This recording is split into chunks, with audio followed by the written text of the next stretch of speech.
everyone, welcome to the Trap. My name is Niharika Walia Bhatnagar and this is our 10 MCQs a day series और आज हम बात कर रहे हैं about the topic income tax.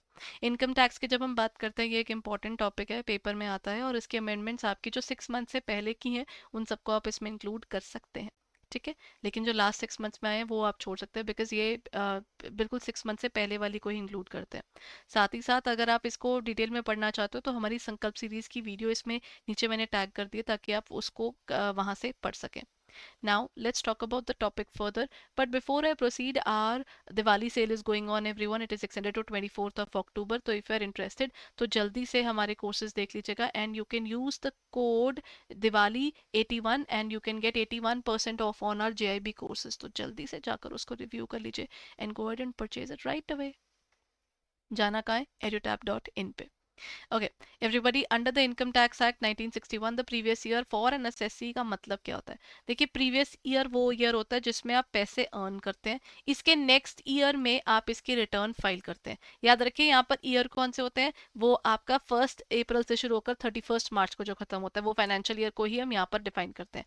तो अब मैं अगर आपको बोलूँ कि मैंने तो अर्न किए थे 2024 से लेकर 31 मार्च 2025 तक, ये जो 31 मार्च खत्म हुआ है ना उसमें मैंने अपनी सैलरी अर्न करी थी. अब उस सैलरी की मैंने क्या फाइल करनी है, मैंने रिटर्न फाइल करनी है. उसकी रिटर्न अभी गई ना, अभी जुलाई के अंदर, अभी तो खैर अगस्त में गई है इस साल. तो वहां पर क्या आ जाता है कि यहाँ पर आपका आ जाता है कि फ्रॉम 1/4/2025 से लेकर 31 मार्च 2026 तक नेक्स्ट ही ईयर के अंदर अंदर आप अपनी रिटर्न्स बनाकर उसको फाइल करते हैं. वो जिस ईयर में आप उसको असेस करते हो कि मैंने इनकम कितनी कमाई जमा करानी है, टैक्स कितना बन रहा है, वो आपका असेसमेंट ईयर है. जिसमें अर्न करते हो वो आपका कौन सा ईयर है, आपका प्रीवियस ईयर है. The financial year immediately preceding the assessment year in which the income is earned. The calendar year in which the income is assessed, नहीं. The accounting year followed by the assessee for an audit, नहीं, ये भी नहीं आएगा. तो हमारा first answer ही बन गया कि जिस साल में आप कमाते हैं उसके नेक्स्ट साल में आप देते हैं. इनकम रिटर्न जो फाइल की जाती है वो असेसमेंट ईयर में फाइल की जाती है. आप उसके बाद भी कर सकते हो लेकिन याद रखिएगा उसमें यहाँ पे पेनल्टीज हैं, रिस्ट्रिक्शंस हैं. मेन आपका वही हो जाता है. Option is A. In case of an assessee opting for new tax regime under BAC, which of the following deductions is available? कौन सी अवेलेबल है? देखिए ये ना सारी स्टैंडर्ड डिडक्शंस खत्म हो गई है. डिडक्शन अंडर सेक्शन 80C खत्म हो गई है, 80C 80U भी खत्म हो गई है. स्टैंडर्ड डिडक्शन अंडर सैलरी आपको भी मिलती है, याद रखिएगा. वो आपको मिलती है 75,000 क्योंकि न्यू टैक्स रजीम है. ओल्ड वाली में जा रहे हो तो उसमें आपको मिलता है 50,000 का ही. ठीक है, ये पिछले साल के हिसाब से ही बता रही हूँ पूरा. तो यहाँ पर आएगा आपका आंसर इज एक्चुअली ए. ठीक है. Then under income tax act TCS क्या है? टीसीएस का मतलब होता है tax collected at source. TCS का मतलब क्या होता है? जो टैक्स जब आप ने कोई चीज खरीदी है ना उसी टाइम पर आपका टैक्स काट लिया जाता है. फॉर एग्जाम्पल जब आप कार खरीदते हैं अबव 10 लाख की तो उसके ऊपर टीसीएस कलेक्ट कर लेता है डीलर ही, और वो इनकम टैक्स डिपार्टमेंट को पैसा भी जमा करा देता है और उसको नोटिफाई भी कर देता है, देखो निहारिका मैम ने 10 लाख रुपीज की गाड़ी खरीदी है, 10 लाख एंड अबव की, और उसके ऊपर ना ये पैन नंबर है निहारिका मैम का और इस पैन नंबर पर ना मैंने इतना टैक्स काट के आपको जमा करा दिया. फिर जब मैं अपनी रिटर्न फाइल करूंगी तो मैं इसको रिफंड में ले सकती हूँ. बस ये चीज़ आ जाती है कि इनकम टैक्स डिपार्टमेंट एक तरह से नोटिफाई हो गया कि देखो इसके पास इतना पैसा है, ये 10 लाख से ऊपर की गाड़ियां खरीद रहे हैं. ठीक है, that is the best way. The tax deducted at the payer at the time of payment of income, नहीं, it is for the sale of the specified goods. वो मैंने आपको एग्जाम्पल ही दे दिया. Tax paid by the buy directly to the government, नहीं. Advance tax deposited before the end of the year, yes, people do deposit the advance tax but this is not the case. Then comes आपके पास आ जाता है next question, AOP या BOI क्या है? ये ना एओपी और बीओआई जो है वो एक पर्सन ही काउंट होते हैं. एओपी या बीओआई जैसे कोई क्लब हो गए. ठीक है, अब इनमें फर्क क्या है? एओपी के अंदर ना पार्टनरशिप्स भी इसका हिस्सा हो सकती हैं, कंपनियां भी इसका मेंबर हो सकती हैं. लेकिन अगर बॉडी ऑफ इंडिविजुअल्स दिखे तो आप और मैं ही उस क्लब का हिस्सा होंगे. नॉर्मल लोग जो सांस लेते हैं, नेचुरल पर्सन है वो. तो is regarded as a person only if it is incorporated, नहीं. Then if it earns profits, नहीं. प्रॉफिट कमा रहे हो, लॉस कमा रहे हो चल रहा है ना काम, लॉसेस के अंदर अगर ये पीछे से ब्लैक मनी का कम्युलेशन कर रहे हो फिर तो ये चीज नहीं बोल सकते कि जो कमाएगा उसी को बनाएंगे.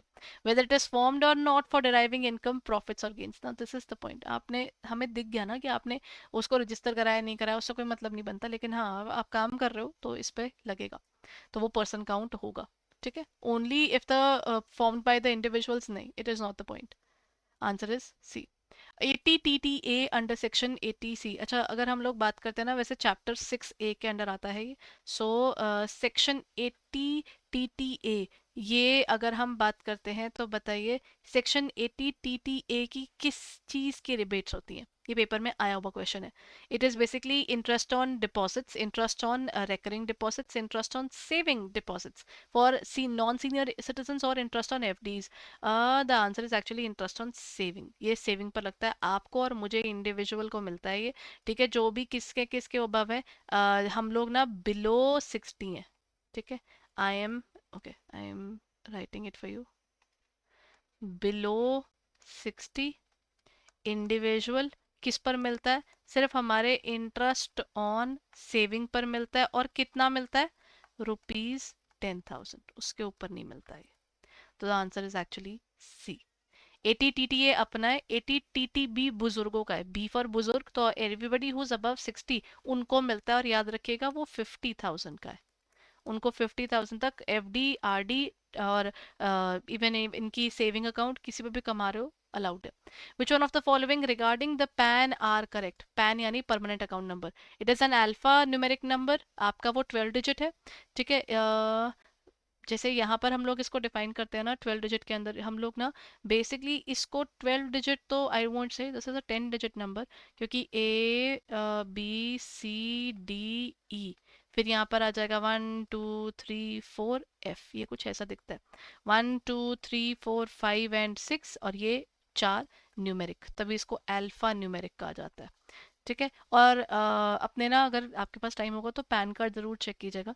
जैसे मेरा नाम निहारिका वाली आ रहा है, तो मेरे जो पैन कार्ड होगा उसमें यहाँ पर W आएगा।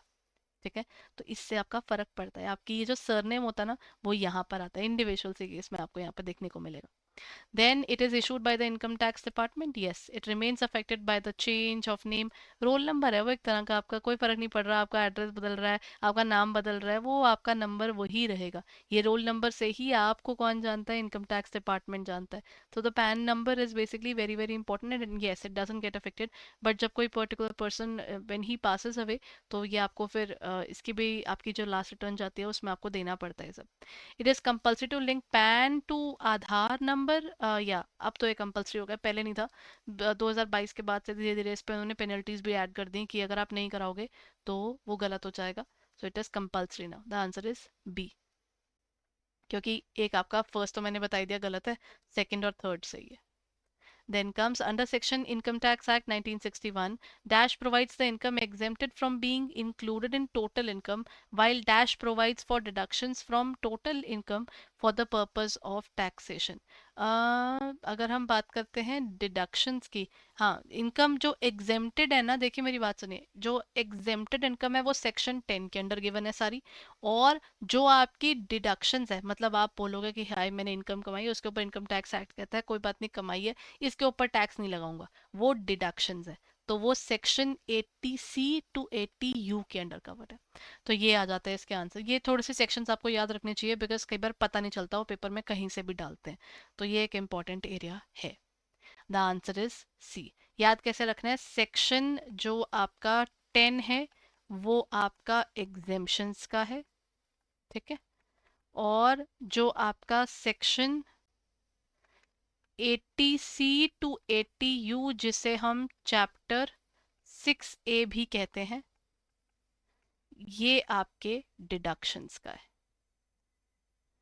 ठीक है ना? Done everyone? That is how we can define it.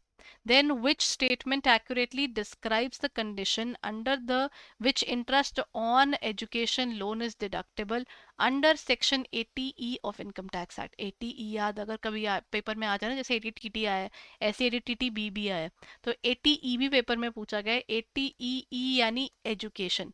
Education का अगर आप लोन लेते हैं तो उसका प्रिंसिपल नहीं, इंटरेस्ट, इंटरेस्ट के ऊपर आपको मिल जाता है डिडक्शन। ठीक है, और कितना? 8 साल तक, उसके बाद नहीं हो सकता ये। तो ये आपकी सिर्फ इंटरेस्ट पर मिलता है, और ये आपका 8 ईयर्स तक मिलता है। तो यहाँ पर वो कहते हैं the amount of interest can be deposited can be deducted has no upper unit. Upper limit interest का ही लगता है बेसिकली ये तो। The deduction applies for the duration, हमें बेस्ट देखना है ना इसकी डेफिनेशन का है, एक्यूरेटली डिफाइन करे तो the deduction applies for duration of the loan repayment without any time limit, नहीं टाइम लिमिट इसका है। तो आई थिंक मेरे को लगता है इसका आंसर हम यही लगा सकते हैं। वैसे तो इसमें कोई स्पेसिफिक अपर लिमिट भी कहीं पर डिफाइन नहीं है, जितना आपका इंटरेस्ट होगा उतना उसके वो सारा का सारा मिल जाता है, इस पर कोई अपर लिमिट नहीं है।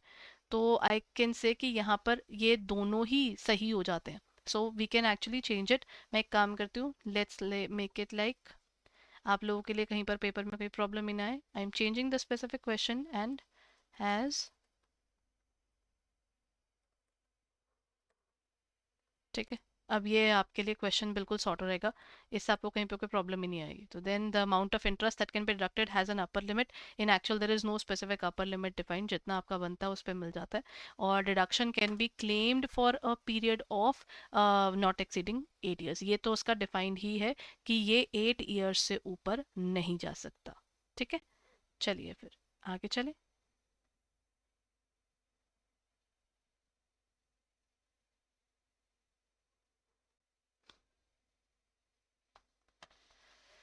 ओके जी, so let's move on to the next question.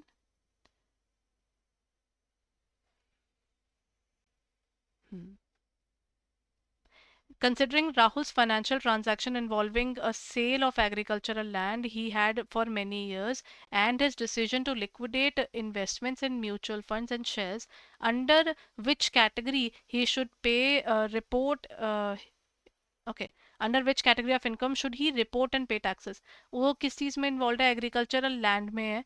ठीक है, वो फाइनेंशियल ट्रांजैक्शन जिसमें एग्रीकल्चरल लैंड किया इन फॉर मेनी ईयर्स, और बाद में उसने डिसाइड किया। देखिए अगर आपके पास कोई भी एसेट होता है ना, ये जो एसेट्स वाला पूरा चीज़ है ना, ये आपकी कहाँ काउंट होती है, सारे के सारे एसेट्स आपके जाते हैं कैपिटल एसेट्स को हम जो उनकी टैक्सेशन है वो हाउस प्रॉपर्टी में तो हो नहीं सकती, हाउस प्रॉपर्टी यानी घर। यहाँ पर तो म्यूचुअल फंड्स और शेयर्स की बात भी आई। ठीक है, ये इनकम जो किराया आता है ना, ये उसको यहाँ पर काउंट करते हैं। सैलरी में ये वैसे भी नहीं जाती, इसका ये बिजनेस भी नहीं लग रहा, तो बिजनेस से भी बाहर हो गया। The answer is capital gains. Then 80 QQB, इसको भी याद करने का तरीका बताती हूँ। यहाँ पर QQB है ना, बी फॉर बुक्स है, ये बुक्स पर लगता है। रॉयल्टी जो मिलती है हमारे ऑथर्स को ऑन द बुक्स, तो royalty income of authors of certain books other than text books, ये उनको मिलता है। एक म्यूजिक का हो गया, then we have the royalty for saving accounts, and then is the patent royalty. तो यहाँ पर हमारा आंसर ए है। ठीक है, so this is it. I hope ये particular session आपके लिए helpful रहा है। If it is, तो what you can do is you can check out our courses. What you can do is हमारी वेबसाइट पर जा सकते हैं, यानी edutab.in पर जाइए और आपको वहाँ मिल जाएंगे हमारे courses. So let me show you where to go when you are preparing, और आपको कोड क्या यूज़ करना है। The code that you have to use to purchase our courses is Diwali81। चलें हम हमारी वेबसाइट पे, just a moment।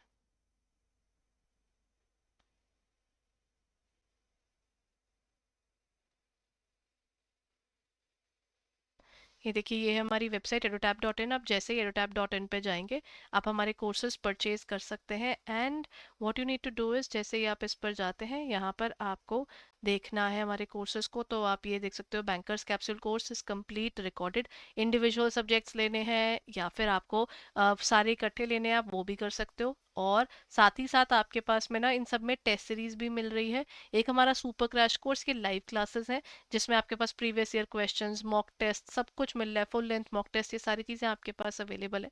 So if you are interested then what you can do is, जाइए हमारी वेबसाइट पर, लिमिटेड टाइम के लिए ये ऑफर चल रहा है, तो जल्दी से परचेज कर लीजिए। द कोड दिवाली81, और ये आपको जाना है edutap.in पर, वहाँ से आप इसको देख सकते हैं। तो जल्दी से हमारे कोर्सेज परचेज कर लीजिए everyone, and all the very best for your prep and keep on working. Thank you.